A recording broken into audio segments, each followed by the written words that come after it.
Welcome to our next presentation. It's by Krishna Singh, who is a member of German PETA, and he will be talking about kind of a holistic approach to animal rights and his views on new ways of approaching the subjects. Thank you.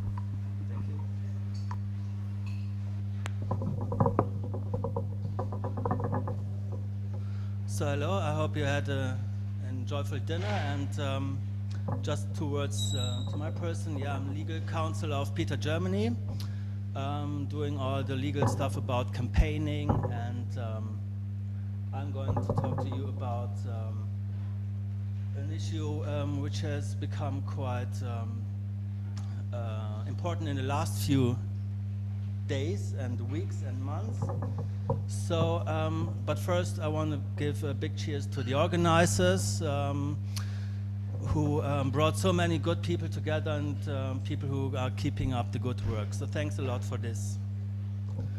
So, inside the animal rights movement there are groups and a tendency to funnel all our efforts and funds to for so-called efficiency or effectiveness reasons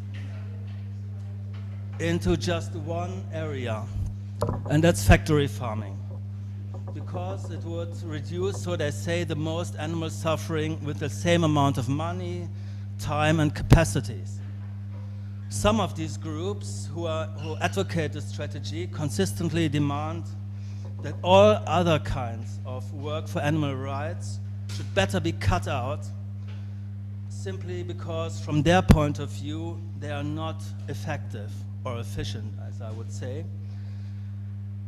And as admirable as it is to work and fund efforts to stop factory farming, or better yet, vegan eating and living, as we are also opposed to so-called humane meat and sustainable fishing, we in the animal rights movement want to end to all cruelty and not just some. I find flaws in the logic here. I even find this idea dangerous to the movement.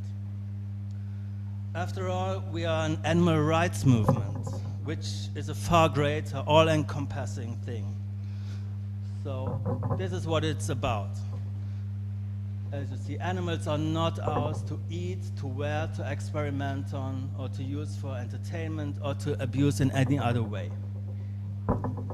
A movement that challenges not just the act of eating animals, or even narrower, the act of killing them, or raising them badly on factory and farms, but a movement that opposes all abuse and discrimination based on a prejudice against a living being species. Asking us to turn away from suffering in other areas is asking us to turn away from animal rights. I have respect for anyone who works to stop one area of abuse, but they are not the only people who do good work. And I believe that a close examination of the much touted equations of worth will show faulty mathematics, as well as several important and fundamental things wrong with coldly calculating that the most good is done by getting people to buy humane meat, what I call slightly less cruel meat. Free-range eggs. The hens who produce such items are, of course, sent down the same slaughter line and are put on the same slaughter lorry as the others, and even responsible fish purchases, which involve hideously painful ways of catching and killing fish. I would also urge everyone to look closely at the no doubt well-intentioned evaluation groups that tell us to concentrate only on factory farming and ignore the rights issue, to shun anything controversial, and to disregard the suffering of dogs and animals in laboratories, and so on. The evaluation groups are not impartial. They hold this view that only makes sense to some people who work in these areas, but dismisses all other arguments, and this dogmatic mindset is harmful to our movement. Let me give you some reasons why I think this is. Some advocates of this dangerous idea say you can quantify suffering by deciding, for instance, that since a chicken lives for about 42 days, saving one dog is not as good as saving 9 chickens. To me, there's something wrong about reducing animals to statistics. Vivisectors give animals numbers. People on farms do that. They put tags in cows' ears with the animal's number. We do not. We think of them as individuals. And you can't measure the various forms of suffering simply by equating suffering into the number of days in a life. For example, this is a pony we found left on her own for years, sick, without proper food, and only dirty water to drink, covered with wounds that hurt. Is it the same as 9 of us sitting on a farm floor for 42 days? Even worse, some advocates are saying that the only thing that counts is saving the most lives. And the most lives are in factory farming. Forget suffering altogether. That is something we can never do. Obviously, eating only vegan food is fundamental to our goals. And asking others to do the same is too. As Peter Singh himself wrote, most humans come into contact with animals 3 times a day, and that's when they eat them. We have to fix that. And PETA, for instance, does that by reaching out via our homepage, Facebook, Twitter, the vegan blog, to millions of people each week. The strength of the animal rights movement is that it fearlessly embraces all animals and fights all exploitation. To make a social movement only about saving lives would be like saying the gay rights movement was only about saving the lives of gay men with HIV/AIDS, or that the lesbian, gay, bisexual, transgender movement is only meant to stop killing them by thugs for being queer. There's a far wider reaching goal: stopping people from denying gays and others even the most basic rights afforded to non-gays. I can give examples from every rights movement. Each is a struggle to achieve rights and respect. And when that goal is achieved, even along the way, gratuitous killings are no longer considered acceptable and become criminal acts. So it must be for animal rights. We can't just talk about factory farming and not paint the big picture. So we must work to establish the principle that might does not make right, that all needless violence and bullying is wrong, that it isn't acceptable to discriminate against any living being because you do not identify yourself as being of the same class, gender, species, race, religion as they are. If we get that taken care of, all else will fall into place. And that will stop far more suffering and save more lives than the number killed just for food. Animal rights is not about smothering our better instincts with cold calculations. We are not robots. We are having feelings that are an important part of us. And many situations cry out to us, and we must not ignore them simply because they are not factory farming. Do we ignore the cancer-wrecked dog who cries out in pain because the cost of the injection to put him out of his suffering could be sent to someone to leaflet about chickens? We leaflet and let others leaflet, but we can and must do more and support more than just that.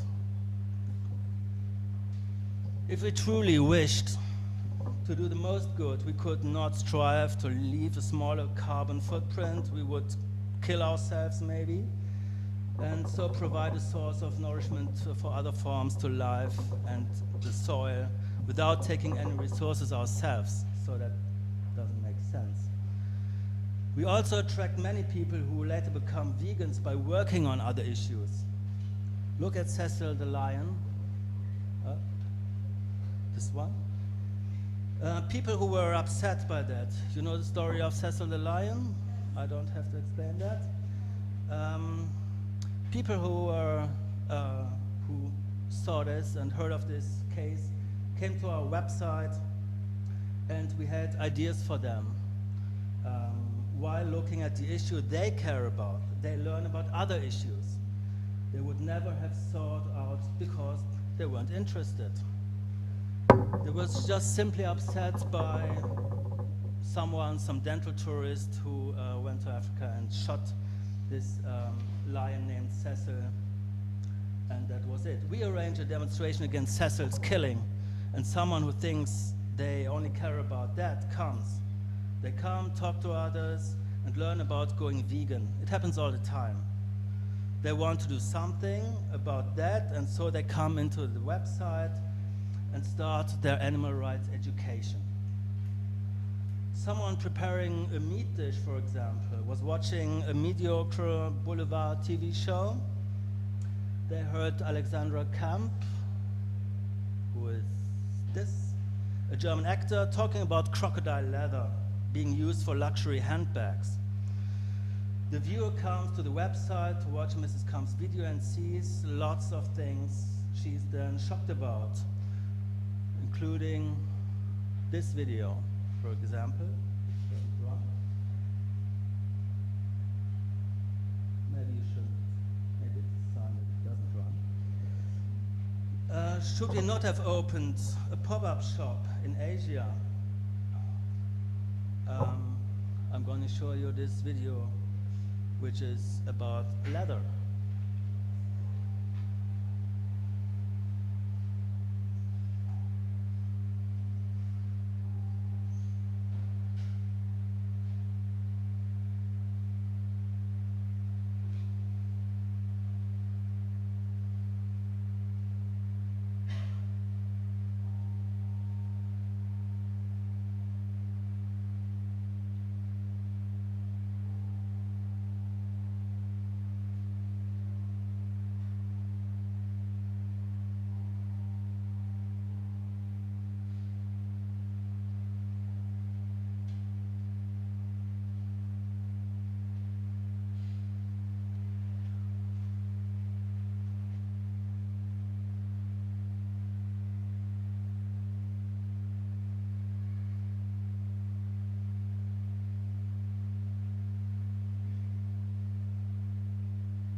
This video went viral and more than 50 million people watched it online and got into contact with this issue. If all you talk about is factory farming or food, most people will only come to the website if they are really interested and involved and do already care. But if you're busy trying to stop other abuses, you open the door for them to find about everything, including going food vegan and clothing vegan and so many more things. If you ask vegans, how did you get involved? Some people were given a flyer, which is of course terrific. A few took a philosophy course. But many, if not most, people came into the animal rights movement by a cat or a dog, or because of fur, or they watched a video that had nothing to do with meat. They then were asked to consider the whole ideology. And if you do, you usually go vegan in all things, not just food or meat vegan. We are a movement working to stop speciesism. We want to end discrimination against other species because that is what causes the most suffering. We are not a right to life movement, although there are factions in our movement that see it as their main goal, but a movement to prevent the massive suffering of animals who are forced to endure because of human prejudice.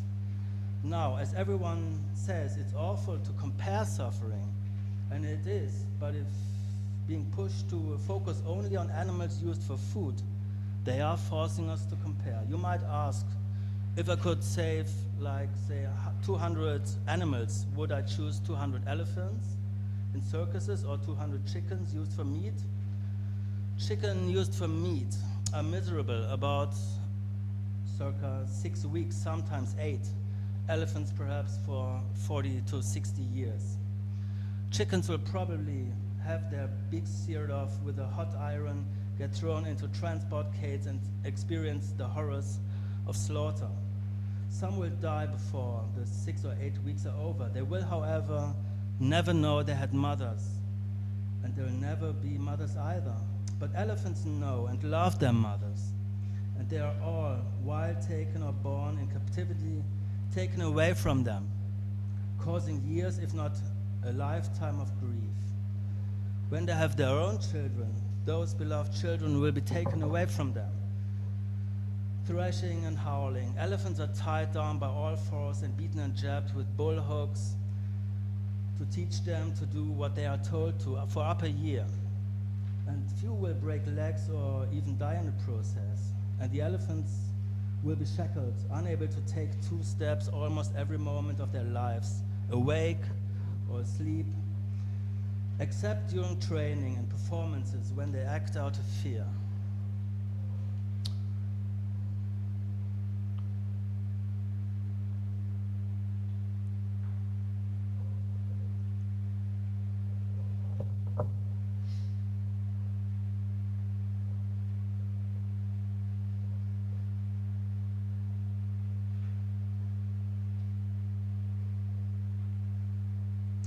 They receive physical punishment, as you have seen, constantly, and try to cope with mental anguish by swaying back and forth, as you have seen too. Sometimes they go insane, can't take it anymore, and break away and are shot to death. That was the fate with Tyke, the elephant lady who was going mad in 1992 and was shot down by the police. So in that awful which 200 equation, would you choose the chickens or the elephants, or would it be like 150 elephants is better than 200 chickens? So where does that lead to? They are surely all worth saving. None of them should be forgotten, none. Statistics are deceptive. If you want to stay with factory farming, take the dairy cow, who suffers for several years. She's repeatedly artificially inseminated with a man's hand shoved into her vagina, has every child taken away from her year after year. Her life consists of having the sustenance meant for her own children stolen to make milk, cheese, pizza, topping, and yogurt. She gets infected others, goes painfully lame, and is kicked and prodded at the end of her productive life down the chute to her own slaughter. Shouldn't her years of suffering count for a lot more than just a number? You may be told that the mathematics show it's a waste of money and time to work for dogs and cats. Let's say we sterilize one female dog. If we calculate in an ultra-conservative way, that only half of those animals would ever have a litter, and only 1 litter, and makes that small litter of 4, and that only half of those puppies or kittens would go on to have a litter themselves. And again, the same way, in 10 years we have saved many, many, many, many thousands of lives from being born and with nowhere to go. You may be told that, for example, 1,000 euros donation will save only 2.5 dogs, whatever that means, whereas 1,000 euros can save 5,000 food animals. That's not true either. 20 cents a meat animal is wishful thinking. Given that, for example, PETA, not only PETA of course, But PETA, with the biggest organization and the most outreach, has invested a lot of money into the vegan campaigning since years, 36 years worldwide, 22 years in Germany now. And so that should lead to the result that everybody should be vegan by now, which is of course not the case. So it doesn't work this way.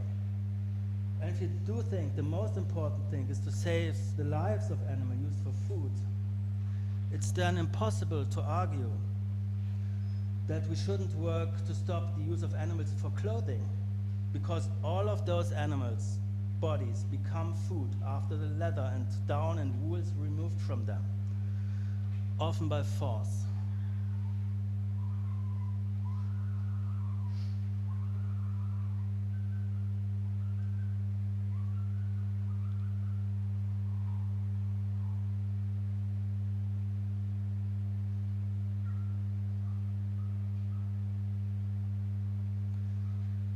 Every dollar, every euro made from their pelts and hides and feathers and so on prop up with the meat industry.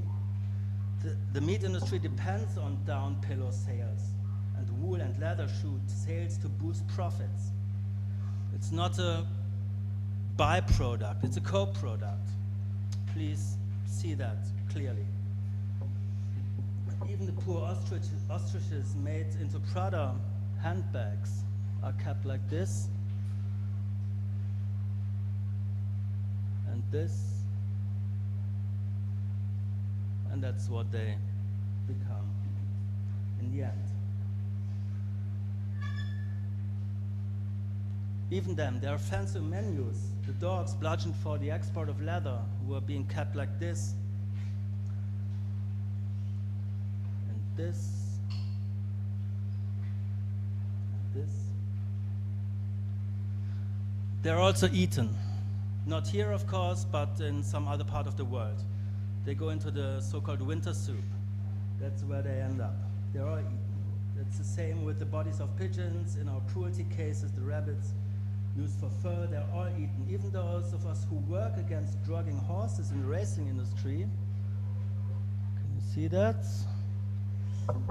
They know that the most horses end up for meat. We are told very few groups, another picture, that's how they do it. We are told that very few groups work on factory farming, but while I respect all groups who work on anything useful, vegan food groups are definitely useful, but there are many groups that work exclusively on factory farming and vegan food issues. Dozens of big ones, not counting all the vegan and veg societies. But every group did just that. Our movement would, if every group would do just that, our movement would be not the one that it is. It would not be an animal rights movement. It would be a food movement. Meanwhile, very few groups work on animals in experiments, vivisection, very few. Yet this is an area where suffering is extreme and prolonged. Very few work on clothing. Very few work on pest control, which causes suffering of a magnitude which is hard to comprehend. We didn't get to this point where we are now in our movement by only talking about food. Without the animal rights movement, there would be no soy milk in stores, no veggie burgers on menus, unless you found some hippie cafe maybe. When we started, even fur wasn't an issue. It was a status symbol. There was no CGI, which is this computer-generated images used in filmmaking. No demos against circuses. No one questioned scientists making animal experiments. Now we have replacements for almost everything. Ask PETA's International Science Consortium, because we have successfully replaced animals in everything from dissection,